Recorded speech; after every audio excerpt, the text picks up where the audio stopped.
Comenzamos, es la clase decimotercera o decimosegunda. Decimosegunda, la clase 12, ¿no?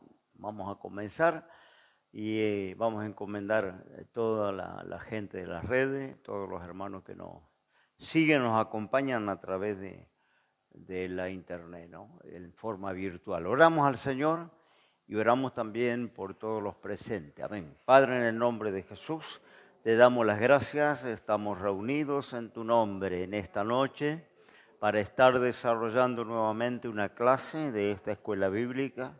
Te pedimos, Señor, que tú nos estés guiando, dando claridad, entendimiento, despejando, Señor, nuestra mente, nuestro corazón, de toda carga, todo trabajo, todo cansancio, por cuanto estamos, Señor, tratando de conocer la palabra, de conocerte a ti. Amado Jesús, la palabra da testimonio de ti. Ahora clarifica, Señor, la clase que vamos a estar compartiendo. Bendice todos los hermanos, amigos que están en las redes, que nos acompañan esta noche de diferentes lugares, que sea también tu presencia allí con ellos, donde están, en la sala, en su cuarto, en su pasillo allí, en el auto, en donde se encuentran, Señor, tu presencia les acompañe. Ahora comienzo en el nombre de Jesús. Amén y amén. Dios le bendiga, tomen su asiento. Bien, estamos con bibliología. Gracias al Señor estamos corrigiendo algunos cuestionarios. La mayoría han entendido, han comprendido las partes principales y esto es una buena señal, ¿no? Porque a veces, ¿no es cierto?, no hay comprensión y bueno, en eso tenemos parte nosotros que estamos comunicando, ¿no? El estudio. Bien, estamos viendo la existencia de Dios, ¿no? Lo pusimos allí en el pizarrón. Habíamos visto que era establecida por la razón, eso vimos en la clase pasada. Vimos el argumento de la creencia universal, vimos algunos versículos también. También está el argumento de la causa y efecto, ¿no? Eso nos quedó pendiente. Es el principio aceptado de que todo efecto debe tener una causa apropiada. Por lo tanto, los elementos que forman un efecto deben residir por lo menos en forma potencial dentro de la causa. Ciertos elementos son característicos del universo material y estos argumentan a favor de la existencia de Dios, tal como sabemos por intermedio de la revelación divina. Después tenemos el elemento de la inteligencia o tendencia voluntaria. Yo me salteé, no lo puse en pizarra. El elemento de la inteligencia o tendencia voluntaria. El orden y la armonía son señales de la inteligencia. Si esto es cierto y estas cualidades se hallan en la naturaleza, entonces la existencia de la inteligencia en la naturaleza se comprueba más allá de toda duda. Una ilustración de este orden y armonía en la naturaleza es la molécula, la cual es una masa definida de electrones combinado con las relaciones geométricas y aritméticas más exactas. Es decir, esto es lo que argumenta la existencia de Dios, ¿no? Estamos viendo argumentos que corroboran la existencia de Dios. Después está el elemento de la personalidad. El hombre poseyendo y siendo en sí mismo un ser personal, argumenta en favor de la existencia de Dios como ser personal. Nosotros sabemos que existimos, no podemos en forma racional dudar de ese hecho, ya que el conocimiento es inmediato y lleva en sí mismo el propio certificado de certidumbre. Partiendo de aquí no se puede eludir el siguiente paso, que se nos impone casi por la fuerza, el hecho de que no somos causados por nosotros mismos. Esto trae consigo la verdad correlativa de que debemos haber sido causados por otra persona fuera de nosotros mismos, lo cual debe haber tenido poder suficiente como para hacernos seres o espíritus personales. Fuimos causados por un agente personal o uno que no era personal, no hay otra elección. Y aquí apelamos a la verdad axiomática de la razón, según la cual la causa debe ser adecuada para producir el efecto que se observa. De esta manera, un efecto personal tuvo una causa personal. Luego está el elemento de la naturaleza mental, moral y emocional del hombre. El hombre posee mente y moral, por lo tanto estas cualidades deben estar incluidas en la causa que lo produjo. Concluimos también que el creador tiene que ser también intelectual y moral, y no solamente un ser dotado de bondad, poder, amor, sabiduría y santidad, pueden satisfacer tal naturaleza, lo que indica la existencia de un Dios personal. La conciencia en el hombre le dice, ¿se acuerda que había dos elementos que hablaban de la existencia de Dios? Una era la creación, la naturaleza que nos rodea, todo lo creado, y otro era la conciencia interna del hombre, ¿no? Que le habla de la existencia de un creador, esa parte moral del ser humano, ¿no? Que le dice, harás o no harás, debes o no debes. Tales mandatos no se lo impone el hombre a sí mismo. Esto implica la existencia de un gobernador moral ante la cual el hombre es responsable. Es decir, los brutos no tienen esta capacidad de conciencia, ¿no? Ellos se mueven por instinto. El bruto no sabe que está haciendo mal cuando mata para alimentarse, ¿no? Cuando el depredador toma una presa para alimentar a su cría o alimentarse a sí mismo, no tiene conciencia de que está mal tomar la vida de una gacela, casi un felino, uno de los grandes felinos, ¿no? Tomar la vida de una gacela, de una cebra o de cualquier otro animal. No tiene conciencia el bruto, pero nosotros sabemos cuando lo que debemos hacer y lo que no debemos, ¿no? Hay una parte interior del ser humano que dice, ¿lo harás o no lo harás? ¿Debes o no debes? Esto indica la existencia de un gobernador moral. Una de las cosas son buenas para el hombre, otras son malas. El amor es bueno, el odio es malo. Una cosa no es buena precisamente porque agrada o es mala porque desagrada. ¿De dónde viene esa norma del bien y del mal en el ser humano? La moralidad es obligatoria, no opcional. ¿Qué es lo que la hizo obligatoria? Tenemos que creer que existe un Dios y creer que la misma fuente de nuestra naturaleza es una mentira, ¿no? Y creer que la misma fuente de nuestra naturaleza es una mentira, ¿no? O creemos en un creador o creemos que ese instinto, esa conciencia no es verdadera. Luego está el elemento del poder. Los cielos, la tierra y el hombre mismo son los resultados que dan testimonio de un poder que al mismo tiempo es sobrehumano y sobrenatural. Esto se evidencia en el origen de su preservación.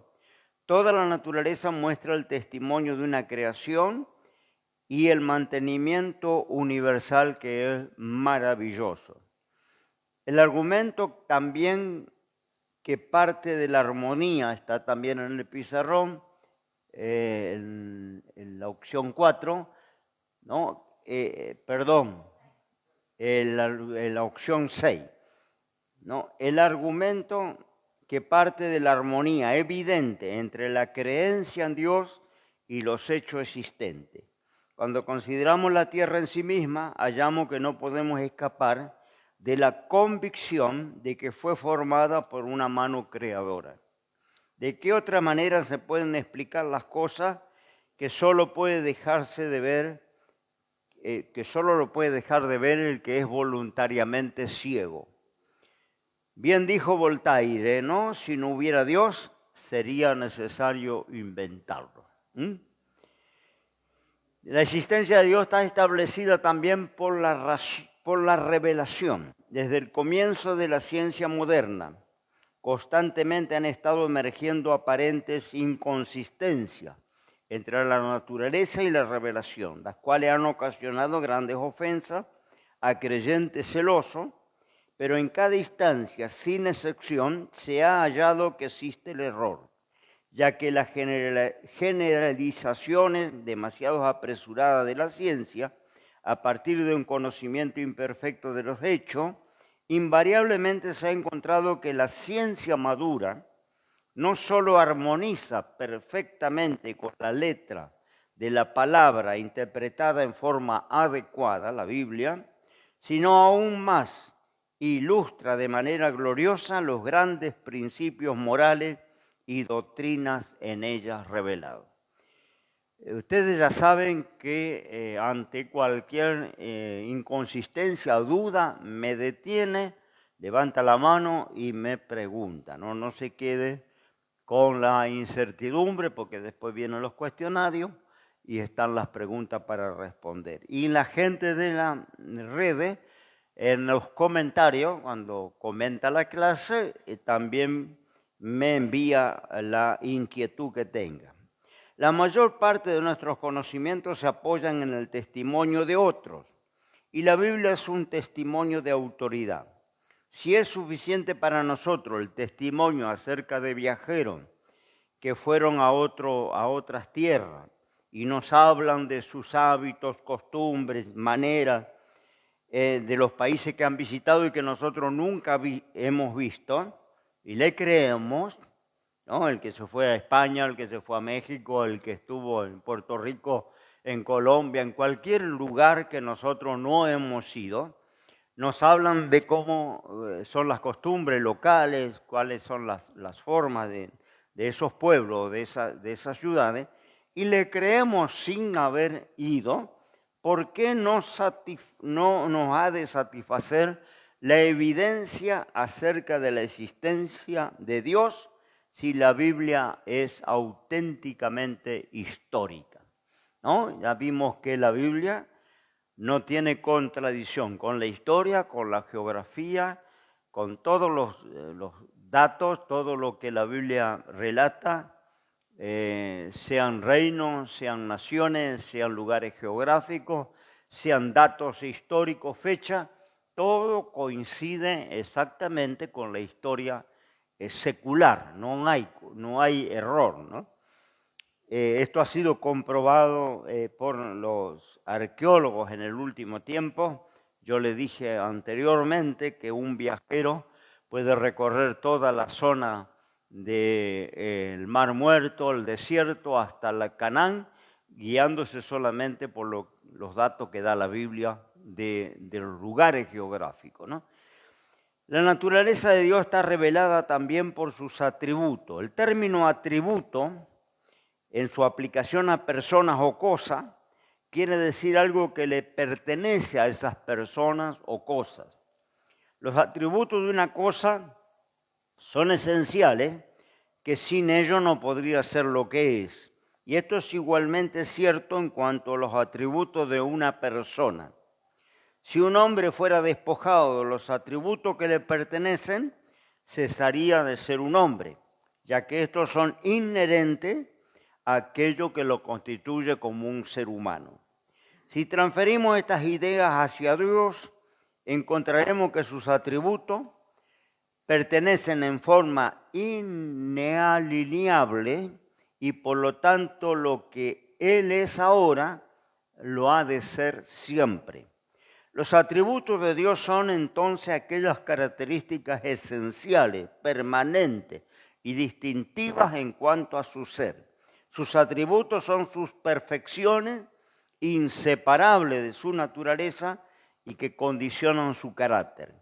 Ha habido muchos intentos de parte de los teólogos de disponer en clase los atributos de Dios. Se los han llamado atributos naturales, morales, comunicativo, no comunicativo, positivo, negativo, absoluto, relativo, ¿no? Posiblemente la clasificación de atributos naturales y morales en Dios es tan buena como cualquiera y se definen de esta manera. Los naturales son todo aquello que pertenecen a su existencia, como ser un espíritu infinito, racional. Los morales son aquellos atributos adicionales que le pertenecen como un espíritu infinito y justo. La naturaleza de Dios, atributos naturales, la vida de Dios, por ejemplo. Significado de vida. La vida puede ser considerada como esa forma de existencia, de lo cual se habla como de lo inanimado, que abarca una fuerza, un principio, una condición. Fuerza que es el factor determinante de todas las relaciones causadas y sustentadas, tanto interna como externa, y la condición que es constituida por esas relaciones, asimismo causadas y sustentadas. Por ejemplo, poder de crecimiento, eso es lo que habla de vida, poder de crecimiento, reproducción, adaptación a los cambios en el medio ambiente, iniciadas interna o automáticamente, a diferencia de la sustancia inorgánica y los organismos muertos. La realidad escritural de la vida como un atributo divino. Ahora sí vamos a ver la palabra. Vamos a ver en Juan, Evangelio de Juan, capítulo 5. Todos los textos los va a tener en el material que usted se lleva de los estudios. Juan 5, 26, que dice así: por como el Padre tiene vida en sí mismo, así dio también al Hijo que tuviese vida en sí mismo. Bueno, algunos dicen, ¿quiénes mataron a Jesús? En ese argumento dicen los judíos, otros dicen los romanos, otros dicen, bueno, etcétera, ¿no? Fueron los sacerdotes, pero nadie mató a Jesús, ¿no? Y Jesús lo dejó claro. Nadie toma mi vida, yo tengo poder para poner mi vida y tengo poder para volverla a tomar. Él puso su vida en expiación por nuestros pecados, Él puso, entregó, ¿no? Nadie tenía la autoridad para tomar la vida del Señor. Y esto es lo que dice Juan, que así como el Padre tiene vida en sí mismo, esencia de la vida en sí mismo, ¿no? Él le dio al Hijo que también tenga esa esencia de vida en sí mismo. Segunda de Crónica 16:9. Segunda de Crónica 16, versículo 9. Los ojos de Jehová contemplan toda la tierra para corroborar a los que tienen corazón perfecto para con él. Locamente has hecho esto porque en aquí en adelante habrá guerra contra ti. Los ojos del Señor recorren toda la tierra. Dice en Segunda de Crónicas, Salmo 94:9, leemos ahora. Salmo 94, versículo 9. El que plantó el oído no oirá, el que formó el ojo no verá. Pregunta al salmista. Es decir, al tener vida, ¿no? Dios, por cierto que el que creó el ojo ve y el que hizo el oído oye. Sus ojos, dice, recorren toda la tierra. El verso 10, el 9, el 10, el que castiga a la gente no reprenderá, no sabrá el que enseña al hombre la ciencia, no tendrá sabiduría el que le dio al ser humano la ciencia, el conocimiento. De luego vamos a Jeremías 10:10. Jeremías capítulo 10, versículo 10. Si usted quiere colaborar y buscar los textos más rápido que yo, 10:10. Mas Jehová Dios es la verdad. Él es Dios vivo y Rey eterno. A su ira tiembla la tierra y la gente no puede sufrir su saña. ¿No? Está hablando de la vida de Dios, ¿no? Dios tiene vida en sí mismo. Hechos 14:15. Hechos 14:15. Dice así, diciendo varones, ¿por qué hacéis esto? Nosotros también somos hombres semejantes a vosotros, que os anunciamos que de estas vanidades convirtáis al Dios vivo, que hizo el cielo, la tierra y la mar y todo lo que está en ellos. Está hablando de la esencia de la vida como un atributo divino. El Señor tiene vida, es la esencia de la vida. La vida de Dios ilustrada y demostrada en las Escrituras. Primera de Tesalonicenses, damos lectura, versículo 1, verso 9. Capítulo 1, verso 9. Porque ellos cuentan de nosotros cuál entrada tuvimos a vosotros y cómo os convertiste de los ídolos a Dios, para servir al Dios vivo y verdadero. Las Escrituras dan testimonio de que Dios es un Dios vivo. Jeremías 10, volvemos a Jeremías.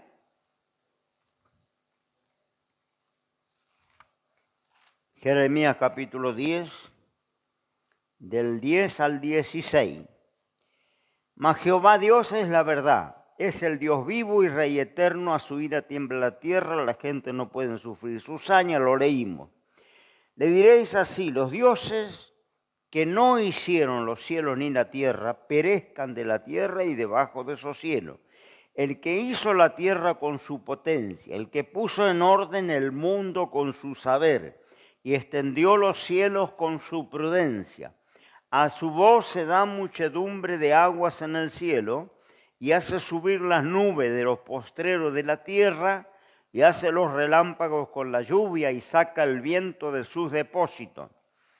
Todo hombre se embrutece y le falta ciencia, se avergüenza de su vaciadizo, todo fundidor, de la obra de sus manos. Vaciadizo es cuando funde una figura, ¿no? Calienta el metal y hace un molde. Dice, avergüéncese de su vaciadizo todo fundidor, porque mentira es su obra de fundición y no hay espíritu en ellos. Vanidad son, obra de escarnios, en el tiempo de su visitación perecerán. No es como ellos la suerte de Jacobo, porque él es el hacedor de todo, e Israel es la vara de su herencia, Jehová de los ejércitos es su nombre. Habacuc 2 está dando la Escritura evidencia de la vida, el atributo de la vida que tiene el Dios. Habacuc 2, 18 y 20, dice así. ¿De qué sirve la escultura que esculpió el que la hizo? La estatua de fundición que enseña mentira, para que haciendo imágenes mudas confíe el hacedor en su obra. Ay de que le dice al palo, despiértate, y a la piedra muda, levántate. ¿Podrá él enseñar? He aquí, él está cubierto de oro y plata, y no hay dentro de él espíritu. Hablando de, haciendo una comparación con los ídolos mudos, ¿no? Con las imágenes y con el Dios vivo, verdadero que habla en la Biblia, ¿no? Que es espíritu, ¿no? Ya vamos a ir a esa parte, ¿no? La vida de Dios está ilustrada y demostrada en las Escrituras. Estos pasajes presentan un número sorprendente de contraste entre Jehová y otros dioses, dioses con minúscula. Dios es verdadero, los dioses son falsos. Dios es vivo, los dioses no hay espíritu en ellos. Dios hizo la tierra con su poder, ellos son obra vana. Dios es hacedor de todo, ellos son ídolos de fundición. Dios es Rey eterno y aquella idolatría perecerá. Dios es vivo y verdadero, los otros son ídolos. Luego está la declaración doctrinal. La realidad de la vida como un atributo divino se demuestra claramente por medio de las agudas distinciones dadas en las Escrituras entre los dioses paganos y el Dios verdadero. El Dios de Israel oye, ve, siente, actúa y es, por lo tanto, un ser viviente, no como los dioses de otras naciones. Y esto lo voy a aclarar un poquito, porque hay una idea de Dios como una fuerza universal, como un poder, como una energía. Y Dios no tiene nada que ver con esto. Que Dios tenga fuerza, poder y energía, que tenga, que posea, esto no está en discusión. Pero Dios no es una fuerza, no es un poder, ni siquiera el Espíritu Santo. En algún momento vamos a entrar a ver la personalidad del Espíritu Santo. No es una energía, no hay mucho entre ellos los testigos de Jehová, los mormones mismos, ¿no? E incluso la Iglesia Católica, ¿no? Que no aceptan que la tercera persona de la divinidad, el Espíritu Santo, sea una persona, ¿no? Y esto lo vamos a ir viendo en los estudios, que tanto el Padre como el Hijo y el Espíritu Santo son personas. Por eso decía, el Dios vivo, ¿no?, de Israel oye, ve, siente, actúa y es todos los atributos de una persona. Tiene personalidad, tiene carácter, tiene atributos morales, ¿no? Tiene voluntad, tiene intelecto. Una energía es la luz eléctrica. Una energía es el viento, ¿no? El viento sopla sobre la faz de la tierra, ¿no? Y es una energía. No tiene emociones, no tiene pensamiento, intelecto, no tiene voluntad. El viento se mueve por cuestiones físicas, tiene un camino. La Biblia habla del camino del viento. Recién acabamos de leer que Dios saca de sus depósitos los vientos, ¿no? Es decir, que son energía. La luz es una energía. Yo puedo accionar el interruptor y cortar esa energía y se apagan las lámparas, pero la energía no va a quejarse, no tiene voluntad para que automáticamente se vuelva a encender o vuelva a fluir por los cables y por las lámparas, ¿no? Esos son energía, fuerza. La ley de gravedad es una energía y una fuerza, ¿no? Tiramos un objeto y es atraído hacia la tierra, ¿no? Es una ley, ¿no? Una energía que nos sostiene a nosotros para no salir despedido por el espacio. La ley de la gravedad. No tiene emociones, no se enoja, no siente, no se alegra. Dios se alegra, Dios se enoja, Dios decide, Dios tiene voluntad, tiene intelecto, ¿no? Para comprender a Dios tenemos que empezar creyendo que es una persona. Y el Espíritu Santo, que es la tercera persona de la divinidad, es una persona con todos los atributos de una persona. Cuando lleguemos a estudiar el tema del Espíritu Santo, usted va a ver que la Biblia habla que se enoja, la Biblia habla que manda, prohíbe, se alegra, habla, intercede por nosotros, tiene voluntad, tiene emociones propias, decisiones propias, ¿no? Entonces, una energía no tiene esos atributos. Hablamos de atributos y las energías físicas no tienen ningún atributo de vida. Dios es la esencia de la vida, tiene vida, y como vida, vuelvo a decir, teniendo vida, oye, ve, siente, actúa y es. Ahora vamos a la espiritualidad de Dios. Esta verdad se opone a la enseñanza falsa del materialismo, la espiritualidad de Dios, en donde se deben explicar los hechos de la experiencia refiriéndose a lo mismo como realidades, actividad y leyes de la sustancia física o material. El materialismo ignora la distinción entre mente y materia. La espiritualidad es fundamental para el ser de Dios. Ella es la moda completa y trina. Dios es más que una condición de ser como el espacio o el tiempo. Él es un agente, un hacedor que genera, un ser viviente y vida espiritual. La verdad de la espiritualidad de Dios se revela en nuestro ser espiritual. Nosotros somos su linaje. Vamos a ver Juan 4:24. Juan capítulo 4, versículo 24. Dios es espíritu y lo que le adoran en espíritu y en verdad es necesario que le adoren. Hechos 17, verso 28 y 29.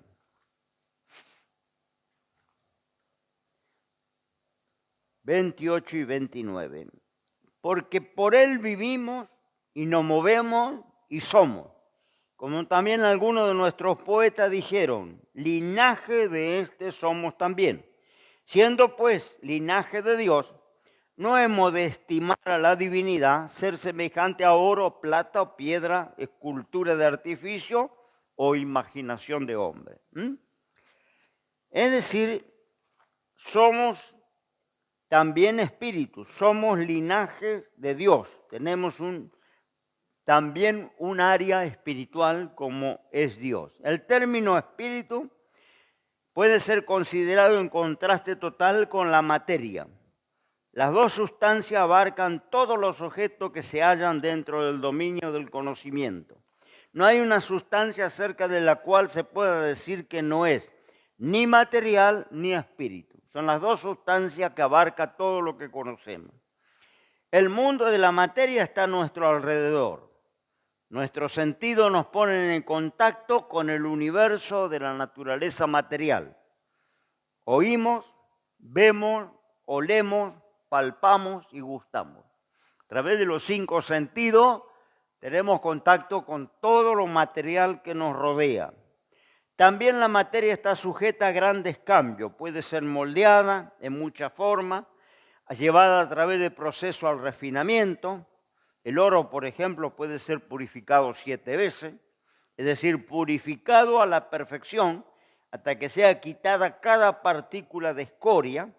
El diamante puede ser tallado para centellar en la corona de un rey por medio de un esfuerzo laborioso y perseverante, pero ninguna operación llevada a cabo sobre la materia puede dotarla de pensamiento, de voluntad o de atributos morales. Materia es materia y por más que el mejor artesano trabaje con un material, nunca le puede dotar de atributos personales. Es materia, es elemento que no tiene vida en sí mismo, elemento material, ¿no? Puede ser hermoso el fruto del trabajo que hagamos con un material.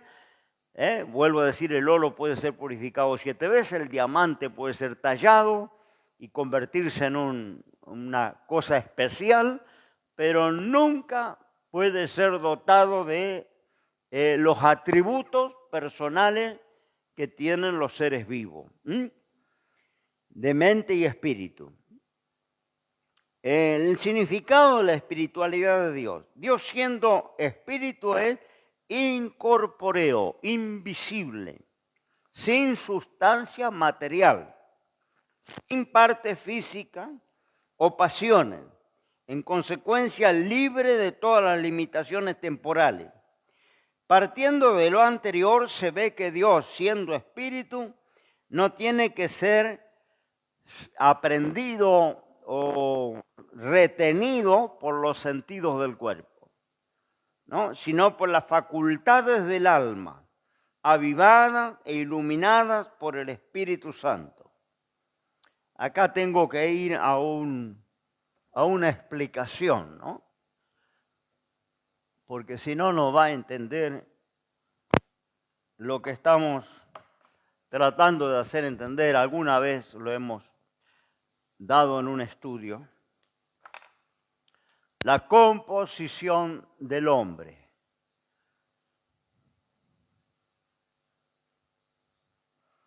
Lo hacemos con este gráfico.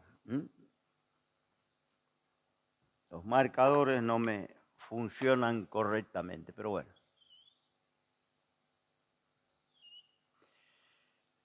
Esto es el cuerpo, la parte material, la parte externa, la materia. Lo que se ve, lo que se toca, lo que percibimos, ¿no es cierto?, en este mundo, el cuerpo. La parte exterior, lo que abandonamos en la muerte, lo que va al polvo de donde fue tomado, ¿no? Compuesto por ciertas composiciones químicas. Eso es lo que envejece y lo que muere, la materia, el cuerpo. El alma y el espíritu, que acá hay mucha confusión con esto, porque la Biblia utiliza, porque alma y espíritu es el hombre interior que la Biblia llama, y el cuerpo físico es el hombre exterior. Al referirse al hombre interior, la Biblia puede usar indistintamente estos dos términos, espíritu o alma. ¿No? Va a encontrar en la Biblia, bueno, lo va a explicar en la clase Pablo, ¿no?, en hermenéutica, que se utiliza indistintamente cualquiera de las dos expresiones, porque las dos tienen que ver con el hombre interior. Esto es inseparable, indivisible. Alma y espíritu son indivisibles y son lo que salen en la muerte, lo que abandonan la parte material, la parte física. No, pero son indivisibles, alma y espíritu. Por eso la Biblia, lo mismo usted va a encontrar, son giros idiomáticos, hebraísmos que se llaman, que también Pablo en hermenéutica lo va a explicar. El hebraísmo es un giro idiomático, ¿no? Es un giro del idioma, que, ¿no es cierto?, que quiere decir, puede ser correcto y puede ser incorrecto. Nosotros tenemos giros idiomáticos en nuestra nación, en nuestro lenguaje nativo, tenemos giros idiomáticos que no lo va a encontrar en los diccionarios de la Real Academia Española, no existen. Pero por el uso y el abuso son formas que se imponen y que todo el mundo comprende, aunque no están los libros.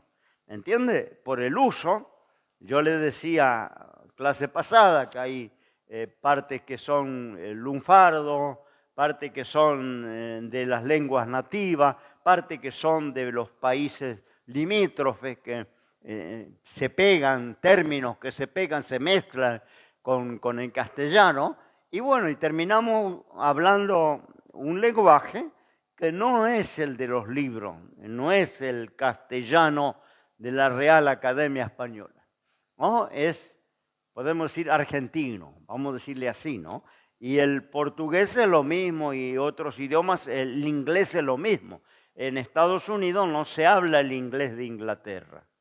El que estudia inglés de Inglaterra, el inglés base, va a Estados Unidos y le va a costar muchos términos, le va a costar porque en el uso y en el mal uso se han agregado idiomas locales, modismos.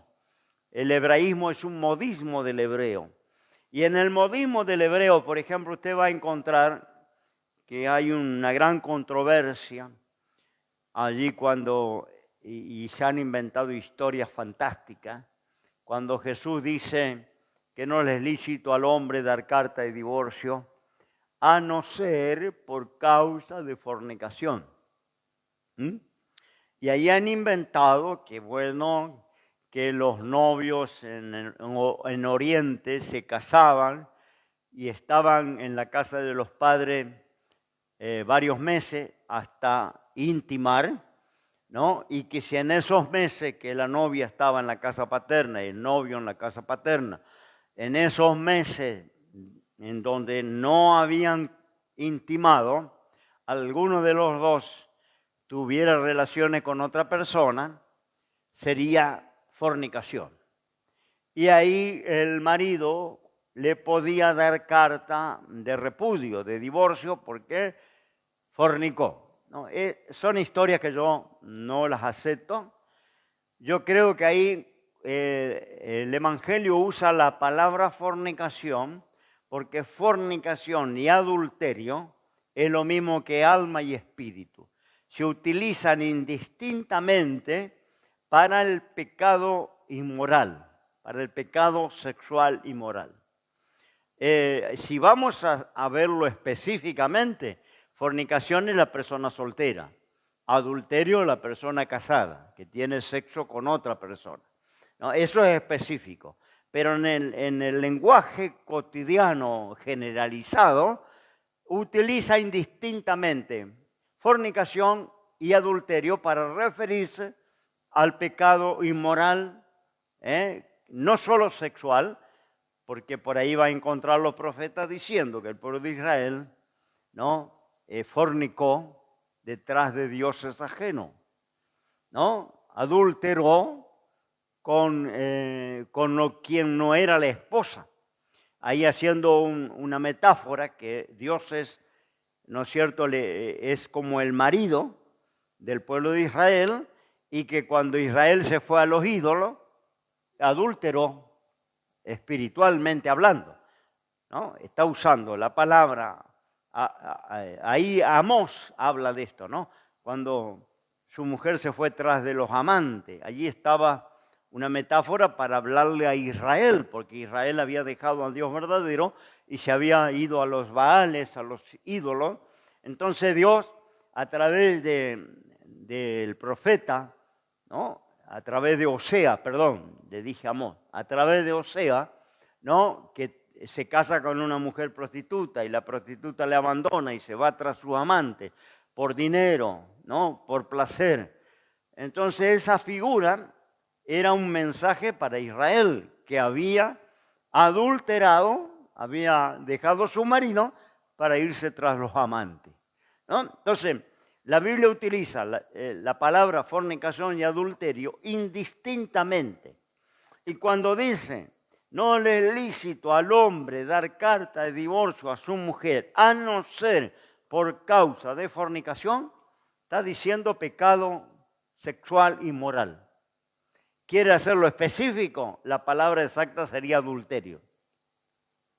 Y no tenemos necesidad de inventar esa historia oriental de que el novio y la novia están separados no sé cuántos meses, y si en esos meses mete la pata, ahí sería el caso del divorcio, ¿no?, de ser lícito el divorcio. De la misma manera, lo estoy hablando de un hebraísmo, de ese giro idiomático. De la misma manera utiliza la Biblia la palabra alma, toda alma que pecare,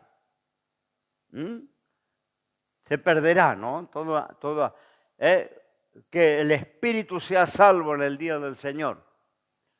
No se refiere específicamente a lo que significaría cada uno, sino que generaliza, porque ambos, espíritu y alma, pertenecen al hombre interior, y cuerpo, carne, en algunos pasajes habla de carne, pertenece al hombre exterior.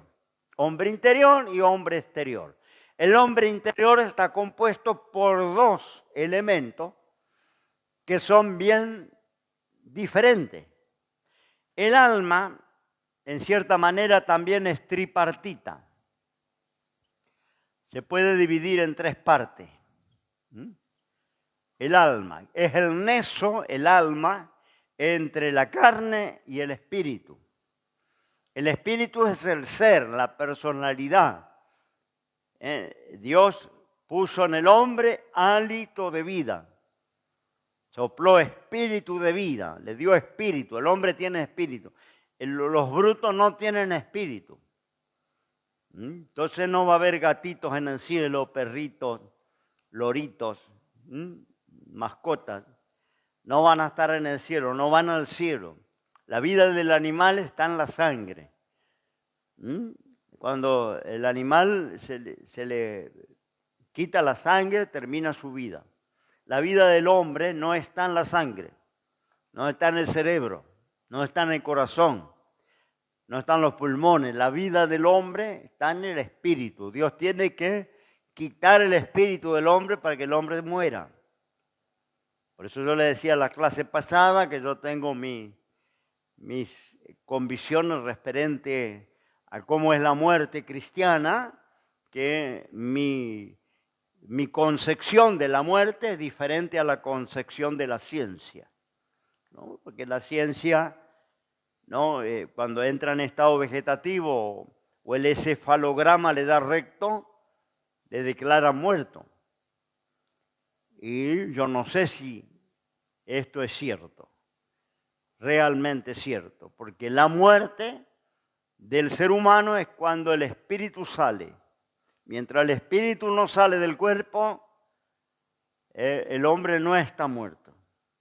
¿Entiende? Esa es la concepción cristiana según la Biblia. Entonces, el nexo entre el cuerpo y el espíritu, ¿no? Es el alma. El alma es el asiento de las emociones. Ya vamos a arreglar los marcadores. Emociones. El intelecto.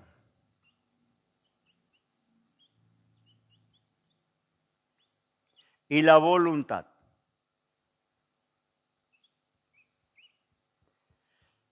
Por eso decía que en cierta forma es tripartita el alma, ¿no? Porque el alma es el asiento del intelecto, de las emociones y de la voluntad. Lo que tenemos en concordancia con Dios. Dios tiene intelecto, tiene emociones y tiene voluntad. Por eso es una persona. Y eso lo vamos a comprobar por la Biblia. Entonces, el alma es el nexo entre el espíritu, el ser, y la carne. Ahora, ¿qué pasa en la muerte? El hombre interior abandona la materia, abandona el cuerpo. ¿No? Y al salir del cuerpo, sigue teniendo emociones, intelecto y voluntad. ¿No? A diferencia de la ciencia, el cristianismo o la Biblia no dice que las emociones y el intelecto están en el cerebro. No dice. La Biblia dice que el intelecto, las emociones y la voluntad pertenecen al alma. Y el alma es una parte invisible, una parte no física. ¿Y cómo compruebo esto? Bueno, la historia del rico y el Lázaro, que relata Jesús, ¿no? Que es una historia verídica y que no es una parábola. Muchos han errado diciendo la parábola. Incluso hay Biblia que dice la parábola del rico y el Lázaro. Las parábolas no tienen nombre propio. Y esta historia tiene nombre propio, por lo menos de Lázaro. Rico no tenía nombre porque es un incrédulo, pero el creyente tenía nombre, Lázaro. Y el Señor comienza diciendo había. Las parábolas, las figuras retóricas, no comienzan con había, son comparación, ¿no? Una parábola es una comparación. El sembrador salió a sembrar, la semilla cayó junto al camino, en espinos. Esos son parábolas, ¿no? La parábola del pastor que busca la oveja perdida, la parábola de la semilla de mostaza, son parábolas, hechos cotidianos que ilustran verdades. La parábola del mayordomo infiel, ¿no? Son historias que ilustran verdades espirituales, comparaciones, ¿no? Es como graficar, una verdad, ¿no? Con historias que todo el mundo conoce o que le son cotidianas. Ahora, la historia del rico y el Lázaro no es una parábola porque comienza diciendo, había un hombre rico. Está relatando una historia real para ilustrarnos qué ocurre en la muerte, tanto de un incrédulo como de un creyente. El creyente tenía nombre, el incrédulo no era necesario identificarlo con nombre, un hombre rico. No, ambos fallecieron y lo llevaron al cementerio, los sepultaron al incrédulo y al creyente. Su cerebro, su lengua, sus ojos, sus manos, sus piernas, todo se enterró, se sepultó. Sin embargo, dice, el rico abrió los ojos en un lugar de tormento. ¿Qué ojo? Si los ojos de él estaban allá en el cadáver, ¿no? Y se comunicó y vio que Lázaro estaba en un lugar de consolación y que allá había agua y había un lugar fresco y él estaba en una llama, en un tormento. Y dijo, Padre, lo vio Abraham. ¿Cómo lo conoció Abraham? Y no había foto de Abraham. Ni siquiera dibujo. ¿Cómo supo que era Abraham el que estaba allá del otro lado en el seno de Abraham se llama, porque era el lugar donde iban los muertos hasta la cruz. De la cruz para adelante ya ese lugar van solo los perdidos.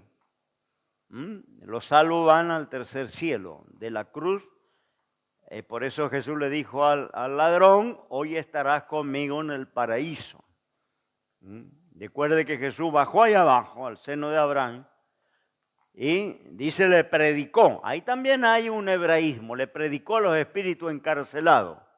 Y algunos dicen, fue a predicar el evangelio en el infierno. No, es un giro del idioma, predicó. ¿Sabe qué quiere decir? Le dio testimonio que el plan de Dios había sido consumado, que la cruz había pagado el precio a esos espíritus que estaban allí, porque ahí estaba David, ahí estaban Jacob, ahí estaban todos los creyentes. Todos los creyentes iban al seno de Abraham, a donde fue Lázaro, un lugar de consolación. Y los perdidos iban del otro lado de la cima, donde eran atormentados. Es decir, el dominio de los muertos lo tenía Satanás. Porque la ley de Dios le dio ese dominio. Porque la ley de Dios dice, el alma que pecare, morirá. Eso dice la ley de Dios. Entonces, el diablo tenía derecho sobre todo porque todos pecaban. Perdidos, creyentes, todos pecaban. No había sido pagado el precio del pecado. No había sido redimido el pecado.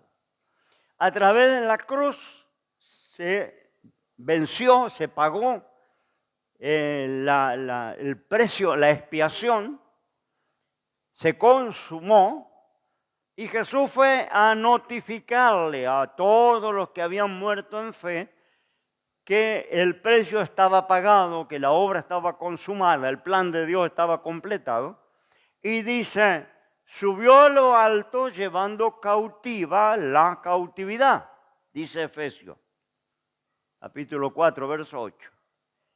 ¿No? Descendió a las partes más bajas de la tierra, los 3 días que el cuerpo de él estuvo en la tumba, el espíritu y el alma de él, esta parte espiritual, descendió a anunciarle a los creyentes, a los que habían muerto en fe, que la obra estaba consumada. Una vez que él hizo esto, subió a lo alto, llevando a todo aquello, trasladándolo al tercer cielo, a donde van ahora los creyentes. Subió a lo alto, llevando cautiva la cautividad. ¿Por qué estaban cautivos? Por la ley de Dios, porque la misma ley de Dios le daba derecho al diablo de echar un cierto cerrojo sobre las almas, porque la ley decía, el que pecare morirá. y él tenía el imperio de la muerte. Ese imperio de la muerte se lo quita Cristo cuando entrega su vida en la cruz. Lo derrota, le quita la llave del infierno, de la muerte, y se lleva a todos los que murieron en fe para el reino de los cielos. A partir de la cruz, los creyentes no van más al seno de Abraham. Ese lugar quedó para los perdidos. Ahora los creyentes van para el reino de los cielos. ¿No? Bien, entonces, esta parte, ¿no? En la historia del rico y el Lázaro, allí dice, abrió los ojos, vio que del otro lado había agua y dijo, manda que Lázaro moje el dedo en agua y refresque mi lengua, porque soy atormentado en esta llama. ¿No? ¿Qué dedo? ¿Qué lengua? Estaban muertos. ¿A dónde estaba la lengua de él? En el cementerio. Pero él, esta conformación del hombre interior, cuando usted se salga del cuerpo, ¿no? Va a seguir teniendo mente, intelecto, va a seguir teniendo emociones, va a seguir teniendo recuerdos. El rico dijo, manda que alguien le predique, tengo 5 hermanos para que no vengan para acá. ¿Cómo se acordaba él que había dejado 5 hermanos incrédulos acá en la tierra? Y le pidió a Abraham que mandara a alguno que se levante de los muertos. Y Abraham le dijo, no, tienen la palabra. No creerán, así se levante uno de los muertos, que crean a la palabra, que se escuchen el mensaje del Evangelio, ¿no? Entonces, él tenía memoria, él tenía sentimiento, él sentía el tormento, él sentía la sed, él sentía el calor del fuego del tormento, ¿no? Y él veía y oía y se comunicaba. ¿Con qué oído oía? Y las orejas de él estaban en el cementerio, ¿no? Porque estos son atributos del hombre interior, la mente, el intelecto, las emociones y la voluntad. Son atributos del alma y el alma es indivisible con el espíritu. Y como es indivisible del espíritu y conforman el hombre interior, la Biblia utiliza la palabra alma y la palabra espíritu indistintamente para referirse a la parte espiritual del ser humano, que en semejanza al Creador somos trino. No podemos entender la Trinidad de Dios, es muy compleja para nuestra mente finita, pero nosotros mismos somos trino, no somos solo carne. Tenemos una conformación espiritual, ¿no?, que hace a la vida del ser humano. La vida del ser humano no está ni en la sangre, ni en la mente, ni en el corazón, ni en ningún otro órgano. La vida del ser humano está en el espíritu. Y lo que Dios retira en la muerte es el espíritu. Lo hemos visto en la Biblia, hay cantidad de ejemplos de personas que han muerto porque el espíritu ha salido y siervos de Dios que han orado y el espíritu ha regresado y volvieron a la vida.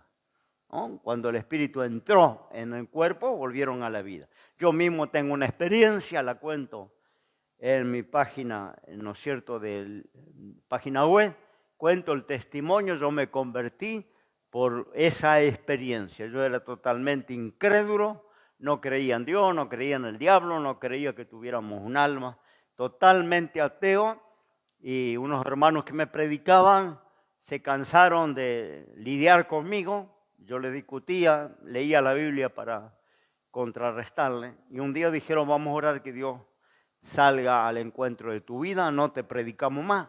Y no me predicaron más, pero se pusieron en oración por mí para que yo tuviera una experiencia. Y la experiencia fue que mi hombre interior salió de mi cuerpo por no sé qué lapso de tiempo, pero yo estaba suspendido en la habitación, en el aire, y podía ver mi cuerpo, y mi cuerpo no me respondía.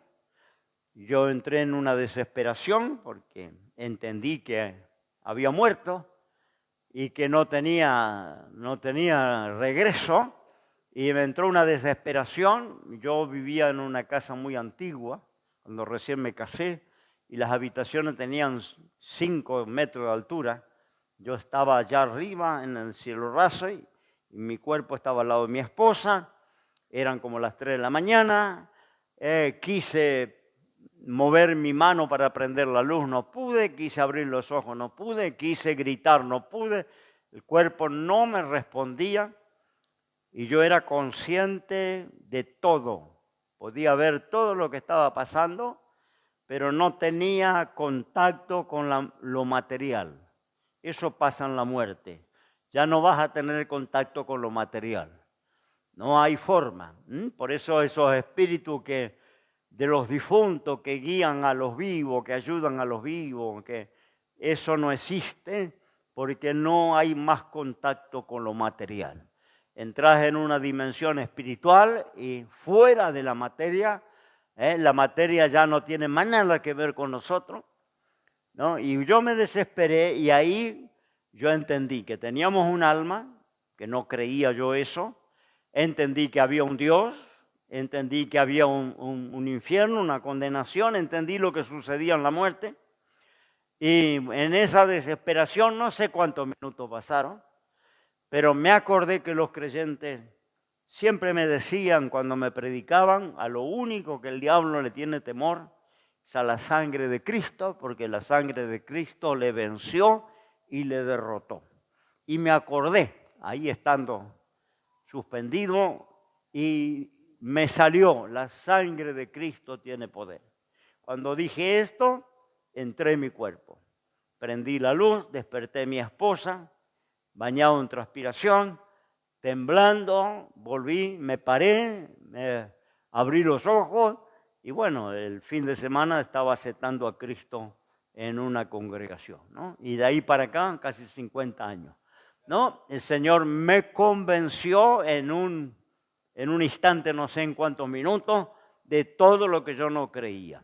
Eso es lo que habla la historia del rico y Lázaro, ¿no? Aquellos murieron, tanto el incrédulo como el creyente, y seguían plenamente conscientes, con memoria, con vista, con oído, se comunicaban, recordaban, ¿no? Sufría uno y el otro era consolado en el lugar que estaba. Todos los sentimientos continuarán cuando dejemos el cuerpo. Nos van a acompañar cuando salgamos del cuerpo. Bien, me quedo por acá. Fue la hora, ponemos de pie una oración y ya está el pastor Pablo con ustedes la segunda parte. Vamos a darle gracias a Dios. Lunes que viene nos reencontramos y recordamos, comuníquese con la hermana Nancy. Después le vamos a pedir a la hermana Nancy que comunique su número de WhatsApp para enviar los cuestionarios, pedir el material. Y también todos aquellos que quieran ayudar a este ministerio con una ofrenda, también comuníquese con nosotros, puede hacerlo. Hay algunos que lo han hecho, muy pocos, pero hay algunos que son conscientes y nos ayudan a continuar adelante con esta tarea. No es gratuito el estudio, no estamos cobrando nada, ni a los presentes ni a los que están en forma virtual. Pero hay algunos hermanos que dicen, hermano, le voy a mandar una ofrenda, así que los que quieran hacerlo, lo pueden hacer. Y los que están presentes, en algún momento vamos a levantar una ofrenda también para que nos ayuden a continuar con esta tarea, ¿no? El hermano Pablo trabaja materialmente y tiene que salir de su trabajo y venir a dar las clases y esto es todo un desafío, ¿no? Porque hay horarios y patrones y obligaciones. Vamos a estar orando, ¿no? Para que Dios siga bendiciendo y comuníquese con nosotros a través de las redes. Amén. Va a estar en YouTube también las 2 clases de hoy. Padre, en el nombre de Jesús, te damos las gracias y te bendecimos en esta noche por habernos acompañado, por haber compartido este tiempo, la palabra, lo que yo no he podido aclarar en mi manera de comunicar, en mi palabra, que lo haga el Espíritu de Dios en cada corazón, dando luz, entendimiento. Señor, bendice tu pueblo, bendice todos los hermanos que a través de las redes nos acompañan semana tras semana. En el nombre de Jesús te lo pedimos. Amén y amén. Dios